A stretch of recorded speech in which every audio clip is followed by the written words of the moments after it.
This is David Ailiff and This Affable Life. The interview today is with Robert Pattie-Williams. Robert has been a friend of mine for a few years, and I had the privilege of celebrating his wedding. Now, Robert has a very interesting story. He's a gay man, and in a previous life, which seems very different to the life that he has now, he was actually the chairman of the Victorian Branch of the Australian Christian Lobby. He's gone to the other side. This is an interesting interview. He's a wonderful man. But one part of this interview really focuses on the pain that he experiences because he's shunned by his family because he's gay.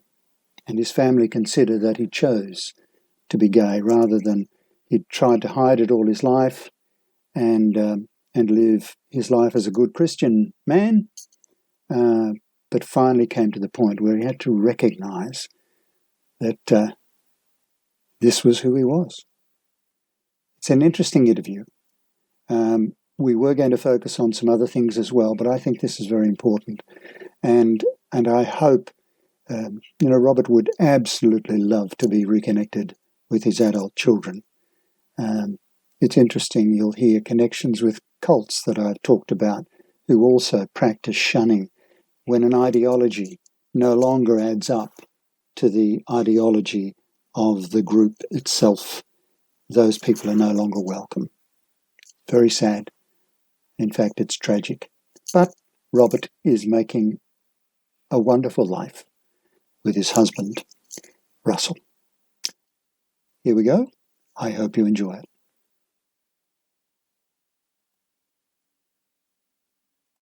Well, it's my privilege today to talk to a friend, Robert Pattie-Williams, who I've known for, a number of years now. Is that right, Robert?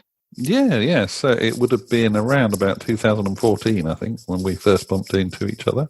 Exactly. Now, in doing just a couple of these podcasts from This Affable Life, I decided I was going to focus on a couple of examples of non-affability. Affable, as you would know, being such a wordsmith as you are. Yeah. Affable means kind and friendly. And I believe the efforts of our politicians and our very conservative religious groups, because not all religious groups support this, is anything but kind and friendly, certainly to any marginalised group of any kind. No, I'd agree with that. Now, Robert, you have an incredible story. So, and I know you don't see that you do, but you came to my mind immediately when I thought of trying to speak to someone. So, can I set the background a little bit? Now, how many years ago was it that you were on the board of that eminent Australian Christian lobby? It would be probably, it would be about 16, 17 years ago now. Wow. And you played a pretty significant role. Is that correct? Yes. Yeah. Well, I was Victorian chair, which meant kind of like I had oversight and direction of the lobby's activities in Victoria. I went up to Canberra numbers of times and had dinner with Jim Wallace and stayed at his house even, and Fred Nile and people like that. And they very much regarded themselves as having the Christian voice for Australia. Yes, it's very interesting to find the groups that say they have the Christian voice. Some of the other podcasts that I'm doing in relation to this same issue are talking to people who have come out of cults. And you know that I have a background in a cult over 20-odd years. And every single cult that you find, it doesn't matter what the name of it is, doesn't matter what the religious connection it is, whether they're Christians, they're Hindus, they're Muslims, they're Jewish, whatever.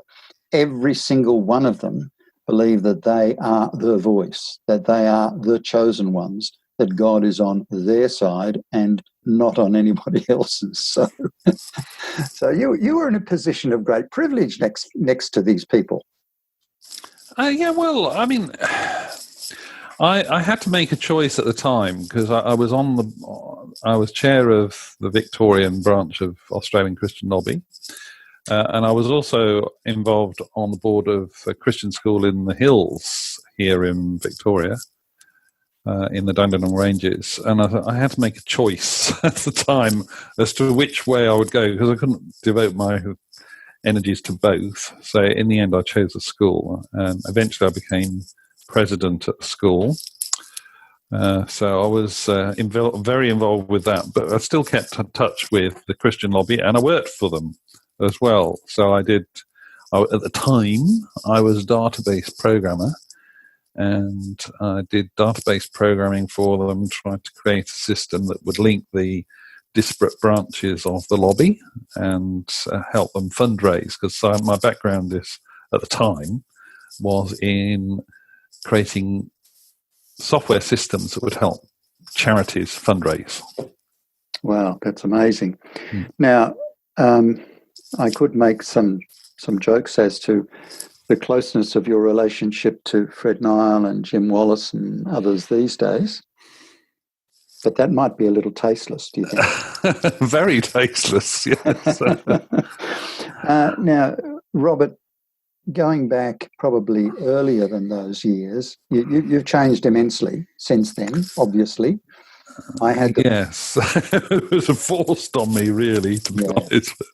There's necessity is the mother of invention, and often circumstances force you to change and to reappraise what you think about yourself. Yes. And trauma did that for me in a couple of ways. So first trauma was I was an abused husband, which took a bit of admitting to begin with, I have to say. And the second, at the time it felt like a trauma, was that I realised I was gay. And in a Christian setting, that is an awful realisation. It's like discovering suddenly that you're growing a tail. or worse still, horns. Yes. Yeah. We probably should clarify there. In some Christian settings, you were aligned to the devil by being gay, or at least being possessed by the devil. Well, no. Actually, I mean, some Christian thought says, even simply to be gay is to be evil. Yes. I realised I was gay, and the branch of the church I was involved with was definitely thought that way. Simply to be gay was an anathema to the gospel, and you were a pariah. And I set about with great vigour, I have to say, because I'm a very enthusiastic and determined kind of person. Yes. I set about with great vigour trying to rid myself of what I saw this evil. And I was convinced that you could change because that's what the Bible said, and that's what the Christians said, and that's what the church said. That we can cure you of this. And there were numbers of movements at the time that offered healing from being gay, because it was regarded that you had at some point made a choice to be gay, which now I recognise as complete and utter nonsense. Yes. That it usually involved some trauma that was inflicted upon you by your parents. So what they were trying to do through this therapy, and it was phrased as therapy, was to, in many ways, not only try and heal you, but also weirdly, to make you hate your parents as well. Yeah.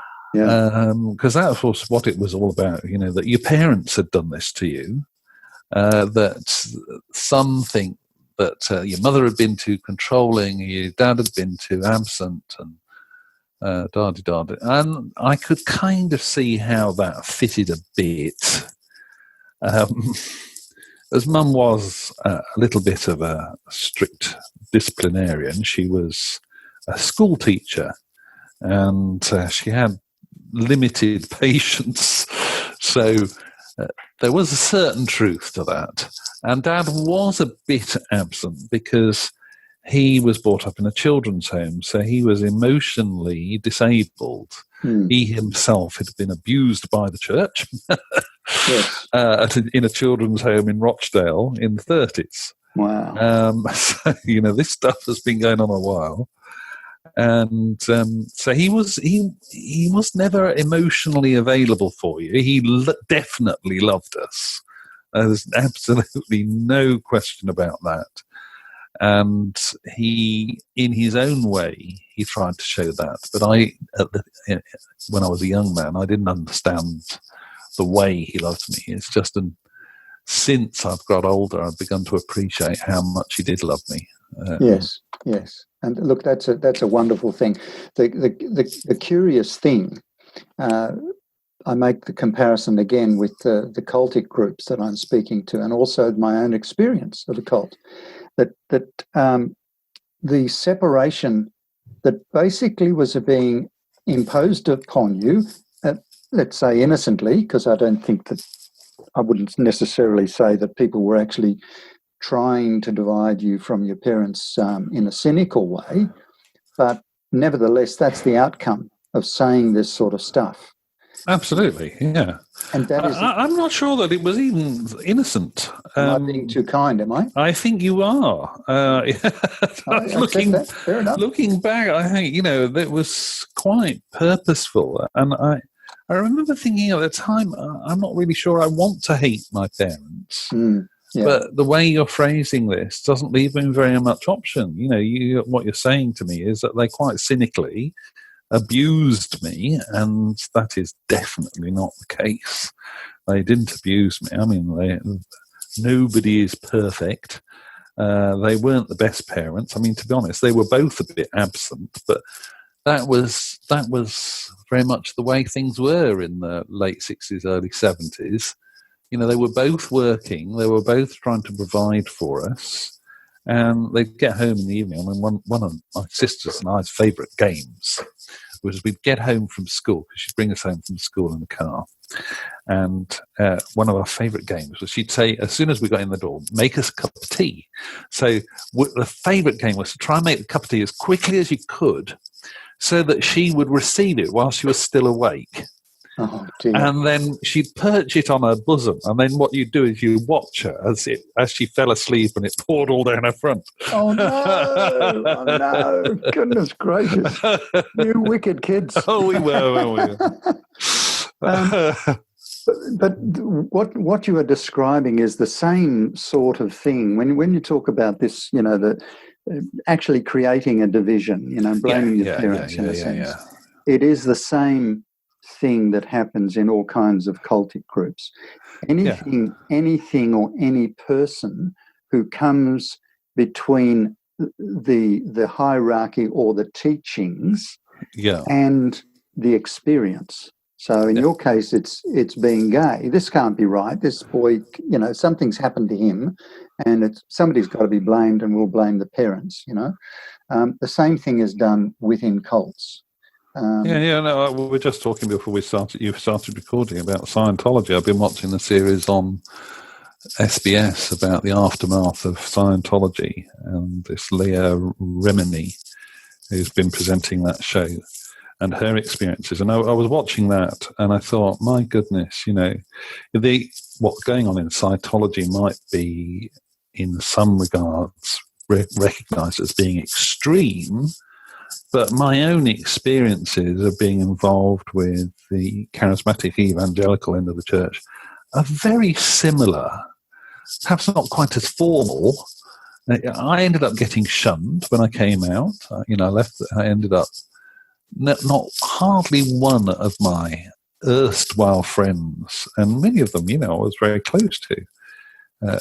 Hardly any of them wanted to know me after I came out, and I tried very level best to be a good Christian and not to have a physical relationship with anybody when I came out of the church or when I came out of the marriage and left my ex.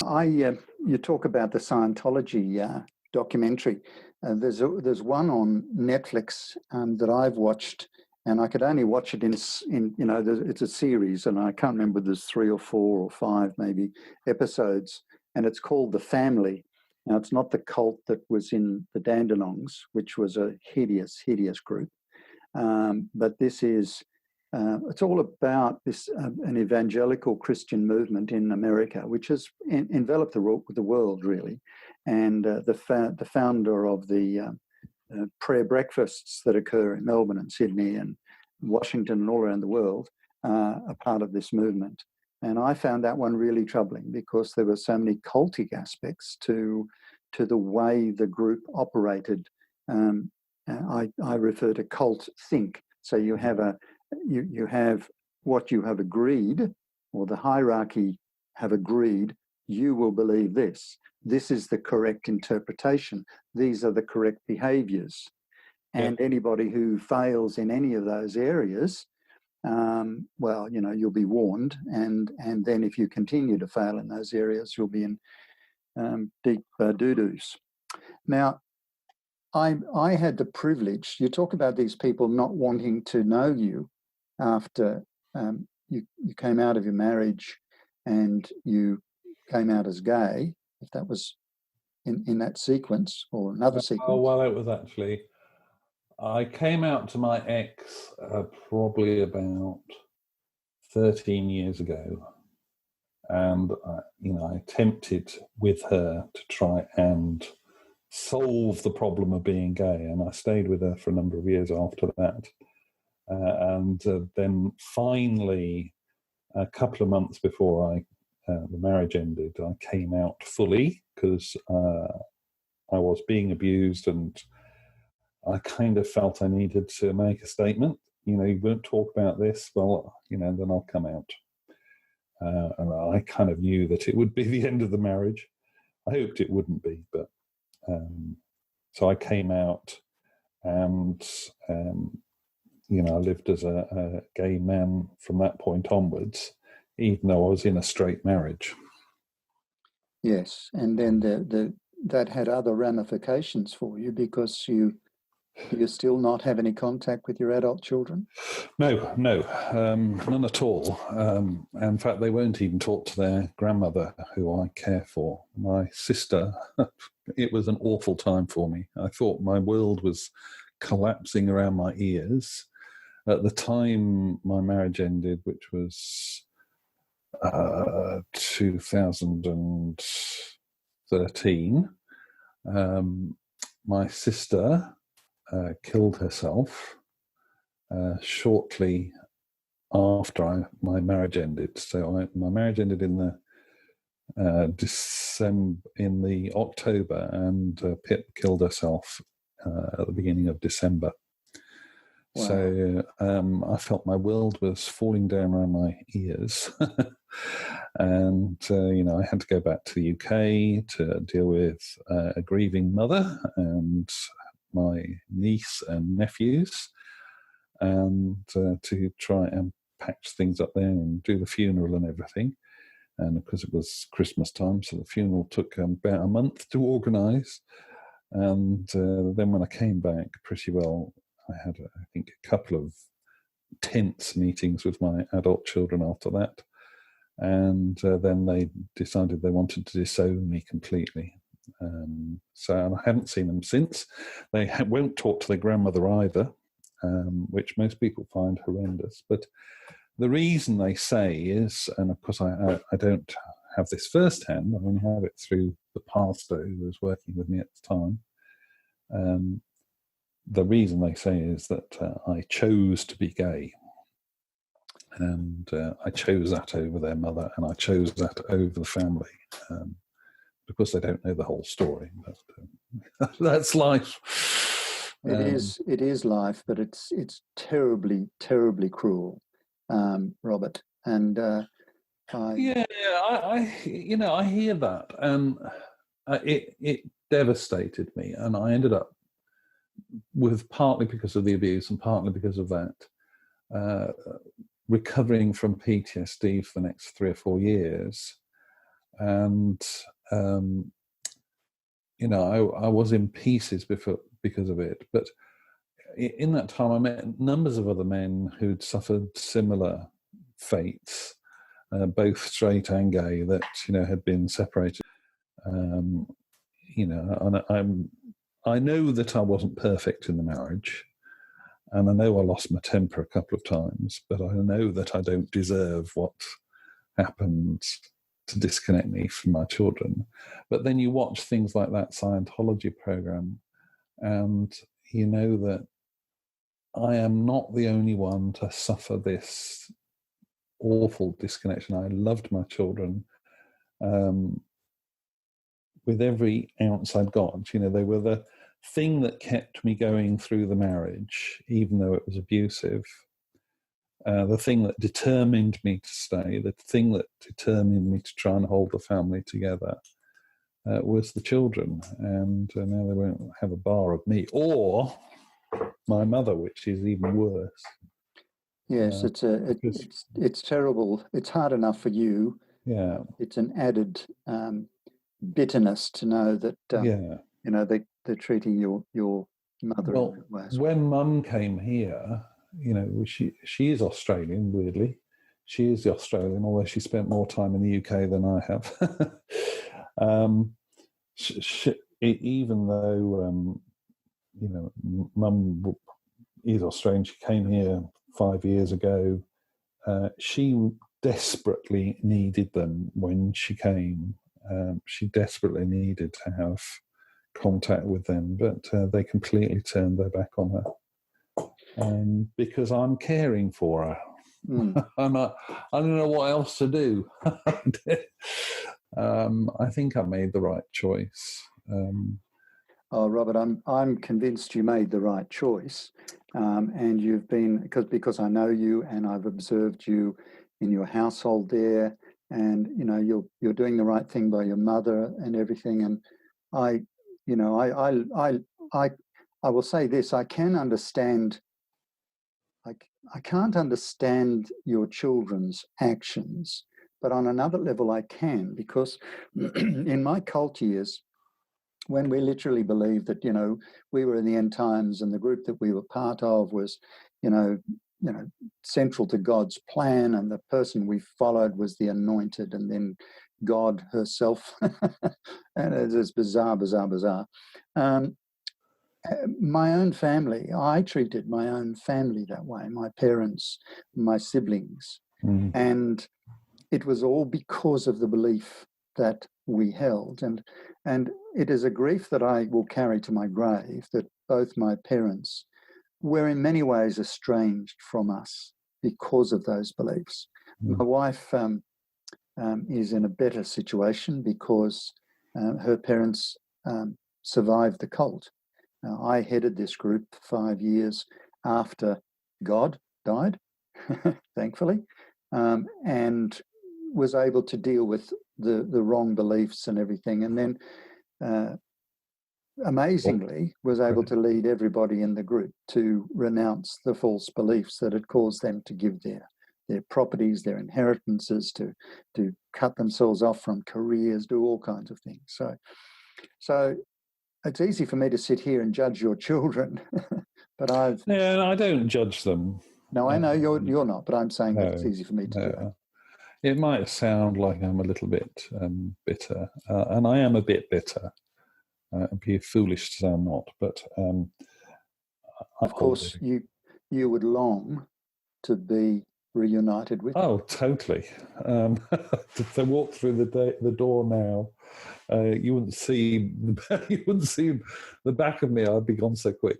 Yeah, of course. Love is a wonderful thing, but love also hurts, says that song. Yeah, well, when this fall first started blowing up, everybody said, "Oh, they'll come back to you." And for the first 12 months, I kind of thought, well, yes, they will.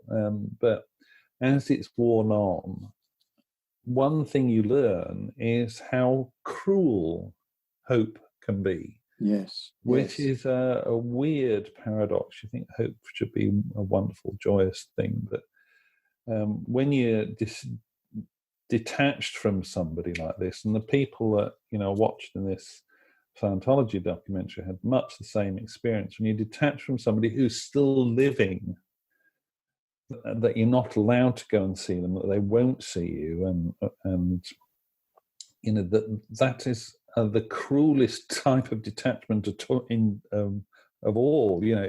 In some ways, and please don't take me literally here, in some ways it'd almost be better if they were dead, because then at least I would be able to put them to rest. But I can't. They're still alive. I can't put them to rest. So I've had to kind of let them go in my mind, just for my own mental health and my own well-being, because I just couldn't keep up the hope. I had to say, well, I'm unlikely to see them in my lifetime. Mum is probably going to go to her grave without seeing them.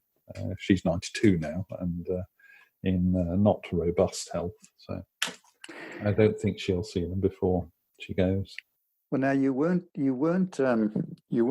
somehow or other listening in on the conversation I had last night with the two Jehovah's Witness folk, were you? Because because our conversation embraced that very point that you talked about there. There was a man and a woman. They're not related. They're friends. Lara Kaput and Eddie. And Eddie was a fully ordained member of the Jehovah's Witnesses, and Lara as well. And both of them talked about the pain of the shunning. That he has children he cannot see and hasn't seen for many years. They were children when he left. And they're now adults, and the friends, the whole circle of people that, and we talked about this very point that, if you make the comparisons of, say, for example, the horrible Holocaust, the Jewish Holocaust, and you had people who had to start a new life after the war, being maybe the only survivor of their family. Yeah. Now that must have been absolutely horrendous. But the people they mourned were dead. Yes. Whereas in this case, the people that you love may live just around the corner. They may be a couple of suburbs away, but you're forbidden to see them, and etc. So look, it's horrible. What I wanted to do was to now move on. Now you're a much happier man than when I first met you. Oh yes. I met you. I think I'm honestly I can say with my hand firmly upon my heart and a big smile on my face that I'm probably the happiest I've ever been. That's wonderful. I still suffer from nightmares and things like that, but I can honestly say that my life has taken a big turn for the better, and that I'm living a very satisfied and fulfilled life these days. Wonderful, wonderful. Well, now I met you at the organisation that Anthony Venn-Brown, who I interviewed, was founded, Freedom to Be. Yeah, it was a group of gay folk in the Christian community and supporters. Allies. That saved me in many ways. I say this about lots of things. This saved me. That saved me.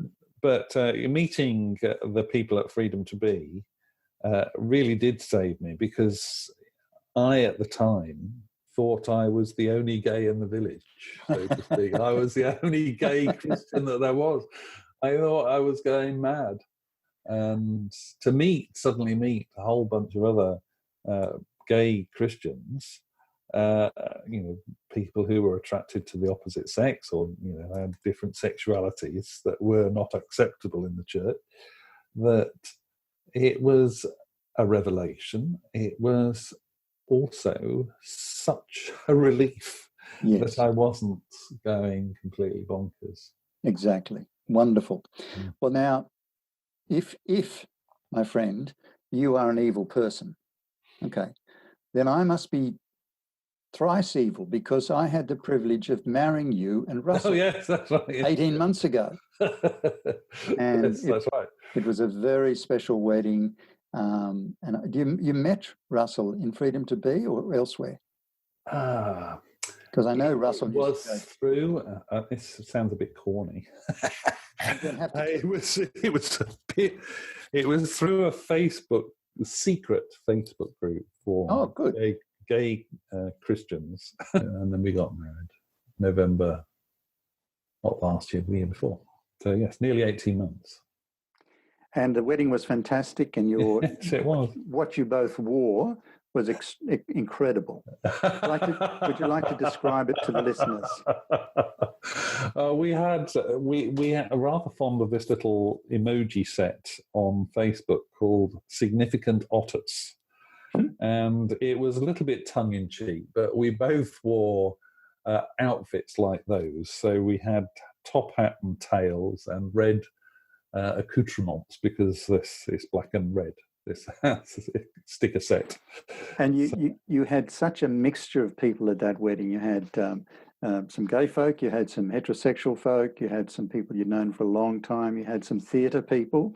Yeah. But we both knew. Yes. And it was a really special time. Yeah. And my only regret about that, I the whole day, I honestly didn't think that getting married would make a scrap of difference. Okay. I did it for Russell. Yes. And actually, we talked about this afterwards, and Russell said, "Oh, I did it for you." And I honestly didn't think it would make a scrap of bloody difference.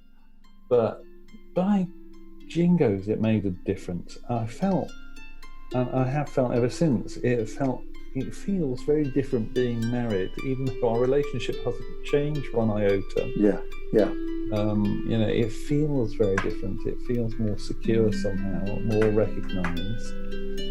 So if any of your listeners are in the slightest doubt about why it's important, it does give you a level of security and safety and reassurance, I think, being married to your partner. And that's not for everybody, I know that.